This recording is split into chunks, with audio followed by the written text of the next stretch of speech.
ఈరోజు వైఎస్ఆర్ కాంగ్రెస్ పార్టీ కోసము నా కోసము పనిచేసిన ప్రతి ఒక్క కార్యకర్త, ప్రతి ఒక్క నాయకుడు, ప్రజలు అందరికీ కూడా పేరు పేరు ధన్యవాదాలు తెలియజేసుకుంటున్నాను. It's a big question. And గెలిచినటువంటి సత్యకుమార్ కూడా ధన్యవాదాలు తెలియజేసుకుంటున్నాను. కంగ్రాచులేషన్స్. ఇట్స్ బిగ్ క్వశ్చన్ నాకు, అసలు ఎక్కడ ఏమి చేశాము అని. అంటే ఓవరాల్గా కూడా రాష్ట్ర ప్రభుత్వం కావచ్చు, నేను కావచ్చు,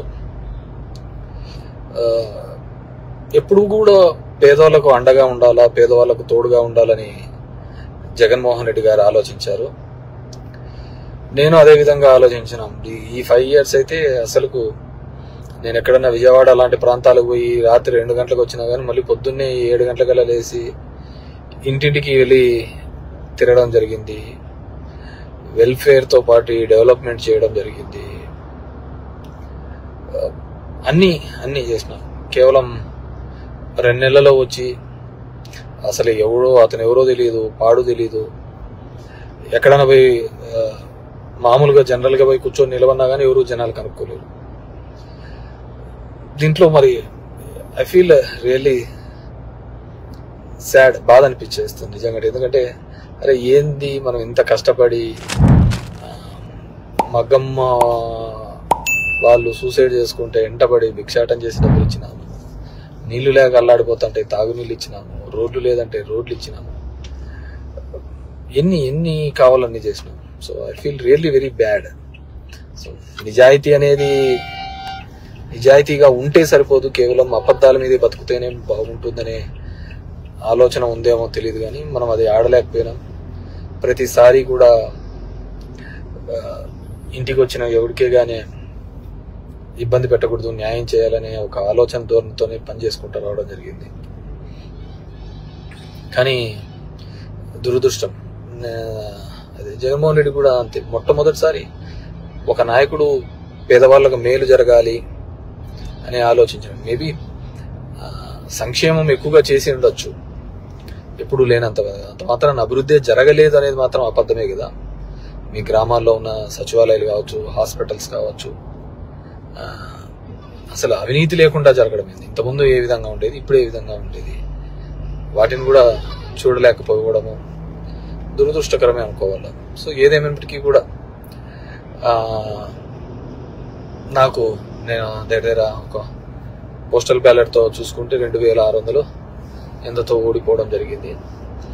ధర్మవరం పట్టణంలోనే ఎప్పుడు నేను నిరంతరము ఎప్పుడు అందుబాటులోనే ఉంటాను. అయినా కానీ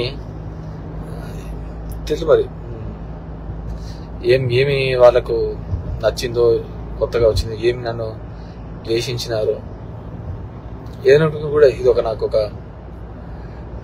ఏ రాజకీయ పార్టీకైనా ఇది ఒక గుణపాఠం లాగానే. ఎందుకంటే ఇంతకుముందు జగన్ రెడ్డి గారు ప్రెస్ మీట్లో చెప్పినట్టు అంతమందికి ఒక మేనిఫెస్టో చెప్పి ఆ మేనిఫెస్టోలో 99% చెయ్యాలి అనే ఆలోచన. ఎందుకంటే ఇంతకుముందు చెప్పిన వాళ్ళందరూ మర్చిపోయే వాళ్ళు, పక్కన పడేసేవాళ్ళు. సో దానికి కన్నుంచావు చాలా ఉన్నాయని చెప్పి అబద్ధాలు అనే దానిల మీద ఈ టైటిలింగ్ యాక్ట్ అంటారు, ల్యాండ్ టైటిలింగ్ యాక్ట్ అంటారు, ఇది అంటారు. అరే కొద్దిగా కామన్ సెన్స్ గా ఆలోచించారు. గవర్నమెంట్ ఇచ్చిన ఇంటి పట్టాలకే రిజిస్ట్రేషన్ డాక్యుమెంట్లు ఇచ్చినాడు. గవర్నమెంట్ ఇచ్చిన ఇంటి పట్టాలకే రిజిస్ట్రేషన్ డాక్యుమెంట్ ఇచ్చినాడు. అది కూడా మాట్లాడితే ఎట్లా? గవర్నమెంట్ ల్యాండ్లకే రిజిస్ట్రేషన్ చేపించి ఒరిజినల్ పత్రాలు ఇచ్చినాడు. మీ భూములు జగన్ రెడ్డి తీసుకుంటాడంటే ఎలా నమ్మగలిగిన? అది ఒక కారణం అయ్యింటే అది ఎలా నమ్మగలిగినారో ఏమో కానీ అర్థం కావట్లే. సో చూద్దాం. ఇప్పుడు చంద్రబాబు నాయుడు తన అనుభవంతో సంపద సృష్టించాడు. ఏ రోజు సంపద సృష్టించినాడో కూడా తెలియదు. ఆయన ఇంతవరకు ఎప్పుడు సంపద సృష్టించినది, ఎప్పుడు అప్పులు పెట్టిపోయినాడే తప్ప 14 సంవత్సరాలుగా ముఖ్యమంత్రిగా ఉన్నప్పుడు సంపద ఎప్పుడు సృష్టించలేదు అనమాట. సో సంపద సృష్టిస్తాడన్నాడు. ఎప్పుడు లేని విధంగా సచివాలయంలో 1,50,000 జాబ్స్ ఇప్పించడం జరిగింది.